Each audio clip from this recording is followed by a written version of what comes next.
ဟုတ်ကဲ့အခုပြောမယ့်အကြောင်းအရာကတော့ကျွန်တော်တို့ဒါရှေးဦးအသက်ကပြုစုနေနဲ့ပတ်သက်ပြီးအခါကျပြောသွားမှာဖြစ်ပါတယ်အဲ့တော့အခုချိန်မှာကိုရှိမှာဒဏ်ရာရလို့လဲသွားတဲ့လူတွေပဲဖြစ်ဖြစ်ရုပ်တရက်ကြီးလဲကျသွားတဲ့လူတွေဖြစ်ဖြစ်ကျွန်တော်တို့အနေနဲ့ဘေးနားမှာရှိတဲ့လူတယောက်ကပဲအရင်ဆုံးကုပေးလို့ရနိုင်မှာဖြစ်ပါတယ်ဟုတ်ကဲ့အရင်ဆုံးကတော့ကျွန်တော်တို့ကပေါ့နော်ဒီအနေရရှိမရှိဆိုတာအရင်ဆုံးကြည့်ဖို့လိုပါတယ်အဲ့တော့ဒီလူတယောက်ကလဲသွားတယ်အခုဆိုရင်ကျွန်တော်တို့ကတနက်ဖြစ်ခံရလို့ဒီလူတယောက်လဲသွားတယ်အဲ့ဒါဆိုရင်ကိုကပြေးဝင်ကောက်လိုက်ရင်ကိုကပါဒုတိယလူနာတယောက်ဖြစ်သွားပါလိမ့်မယ်အဲ့တော့လူနာတယောက်ကနေ2ယောက်မဖြစ်စေဖို့အရေးမှာပထမဆုံးကျွန်တော်တို့ဒီအနေရကင်းသွားတဲ့နေရာကိုလဲရွှေ့ဖို့လိုပါတယ်ဒါကပထမဆုံးအရေးကြီးဆုံးတစ်ချက်ပေါ့နော်ဒါအနေရနဲ့ပတ်သက်ပြီးရခါကျနောက်တစ်ခုကကြတော့ဒီလူနာကိုရှိမှာရောက်လာပြီဆိုတဲ့အချိန်ဒီလူရဲ့တုံ့ပြန်မှုသူ့ရဲ့တုံ့ပြန်မှုဒီဘယ်လောက်ထိတုံ့ပြန်မှုရှိလဲဆိုတာကိုသိဖို့လိုပါတယ်အဲ့အတွက်ကြောင့်အရင်ဆုံးတုံ့ပြန်မှုအနေနဲ့ကတော့ကျွန်တော်တို့ကပထမဆုံးကတော့ခေါ်ကြည့်မယ်ပေါ့နော်ခေါ်ကြည့်လိုက်လို့သူကစပြီးတော့စကားပြောနေရကိုပြောနေရဆိုတော့ဒါဒီသူ့ရဲ့တုံ့ပြန်မှုဒီကောင်းပါတယ်ကိုတုံ့ပြန်မှုမရှိဘူးဆိုကိုဒီပထမဆုံးနာမည်ခေါ်ကြည့်လို့ရတယ်လှုပ်နိုးကြည့်မယ်။ကိုင်ပြီးလှုပ်နိုးကြည့်တာနာအောင်ဖိကြည့်တာဒါမျိုးတွေနဲ့တုံ့ပြန်မှုရှိမရှိကိုလည်းကြည့်လို့ရပါတယ်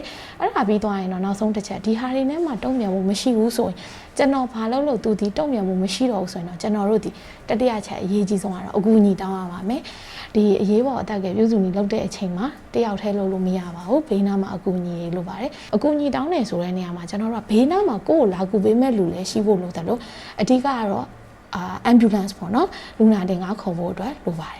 ်ပထမဆုံးသူ့ကိုအသက်ရှူနှုန်းနဲ့နှလုံးခုန်နှုန်းတွေကိုကြည့်ပေးရပါမယ်အဲ့တော့ဒါအစောဒီအသက်ရှူနှုန်းစမ်းကြည့်လိုက်အသက်ရှူနှုန်းကိုကြည့်လိုက်တယ်အသက်ရှူနှုန်းကလုံးဝမတက်မရှူတော့ဘူးနှလုံးခုန်နှုန်းစမ်းကြည့်လိုက်တဲ့အချိန်မှာလည်းလုံးဝနှလုံးခုန်နှုန်းကမရှိတော့ဘူးဆိုရင်တော့ကျွန်တော်တို့အတွက်အရေးကြီးဆုံးရင်ဘတ်ဖိတာပေါ့နော်ရင်ဘတ်ဖိပြီးတော့နှလုံးကိုနှိုးတာဒီစရပါမယ်အဲ့အတွက်ကြောင့်ပထမဆုံးကတော့ကျွန်တော်တို့ဘယ်နေရာမှာဖိမလဲပေါ့နော်ဘယ်နေရာမှာဖိမလဲဆိုတဲ့နေရာမှာကျွန်တော်တို့ကအရင်ဆုံးကတော့ဒီရင်းညွန်ရိုးကြီးပေါ့နော်ဒီရင်းညွန်ရိုးမှာကျွန်တော်တို့အရှိုက်လို့ခေါ်တဲ့နေရာရှိရဲဒီအရှိုက်ရဲ့အပေါ်လက်နှလုံးအကွာဒါမှမဟုတ်ရင်းညွန်ရိုးရဲ့အောက်ပိုင်း3ပုံ1ပုံနေရာမှာလက်ကို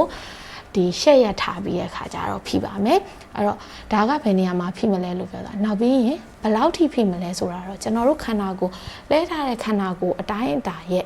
3ပုံ1ပုံလောက်နေပါနှိမ့်သွားအောင်ဒါမှမဟုတ်ဘူးဆိုရင်လည်းနှစ်လက်မှတက်လက်မခွဲနေပါလားအောက်ကိုနှိမ့်သွားအောင်လို့ကျွန်တော်တို့ဖိရပါမယ်ဇက်တိုက်ဖိရမှာလားဘယ်လောက်ချိန်နှုန်းနဲ့ဖိရမှာလဲဆိုတော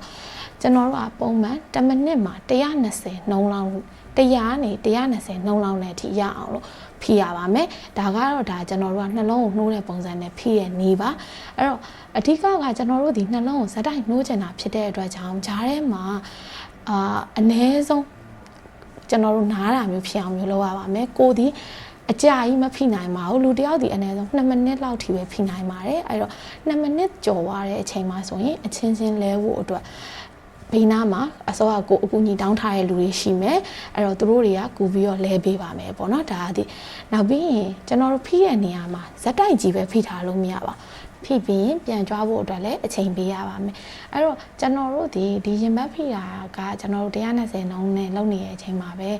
ဲဘာလုပ်ရမလဲဆိုကျွန်တော်တို့30အချိုးနှစ်ဆိုတာရှိပါတယ်30အချိုးနှစ်ဆိုတာကတော့ရင်ဘတ်ကိုအခါ30ဖိပြီးရင်ဒါသူ့ရဲ့အသက်ရှူတာကိုပါကူပွဲပဲအတွက်နှစ်ချက်လေးမှုတ်တာမျိုးဒါအသက်ရှူလမ်းကြောင်းအတွက်ကူပေးတာမျိုးတွေလုပ်ပေးရပါမယ်အဲ့တော့ဒါကျွန်တော်ပြောသွားတာဆိုရင်စုစုပေါင်း4ချက်ရှိပါပြီအန်ရရှိတာကိုအရင်ဆုံးအန်ရကင်းရှောင်နေရမယ်နောက်လူနာရဲ့တုံ့ပြန်မှုကြည့်ရမယ်ပြီးရင်အကူအညီတောင်းတာတွေလုပ်ရမယ်နောက်ပြီးရင်တော့ရင်ဘတ်ဖိရမယ်ပေါ့နော်ဒါတွေလုပ်ပြီးတဲ့အချိန်မှာပဲကျွန်တော်တို့နောက်ထပ်2ခုကျန်တာကတော့ပထမအသက်ရှူလမ်းကြောင်းကိုဖွင့်ပေးရမယ်ဒါသူဒီသတိလစ်သွားတာဖြစ်တဲ့အတွက်ကြောင့်သူ့ရဲ့တုံ့ပြန်မှုမရှိတာဖြစ်တဲ့အတွက်ကြောင့်ရှာခောက်ပြီးအသက်ရှူလမ်းကြောင်းပိတ်သွားတာမျိုးဖြစ်တတ်တယ်အဲ့အတွက်ကြောင့်အသက်ရှူလမ်းကြောင်းဖွင့်ပေးရတာမျိုးကဒါနောက်နံပါတ်5ချက်ပေါ့နော်နောက်ဆုံးနံပါတ်6ချက်ကတော့အစောကပြောသလိုရင်ဘတ်ဖိရနဲ့အတူတူကျွန်တော်တို့ကကူပေးတာပေါ့နော်သူ့ရဲ့ဒီအသက်ရှူတာကိုဘေးကနေကူပေးပေးရမှာရှိပါတယ်ဟုတ်ကဲ့ဒါဆိုရင်တော့အရေးပေါ်တိုက်ကန်နေနဲ့ပတ်သက်ပြီးတော့ဒီတင်တဲ့ထောက်လေးတည်သွားမယ်လို့ညွှန်နေပါတယ်ရှင်အရေးရောအောင်ရပြီ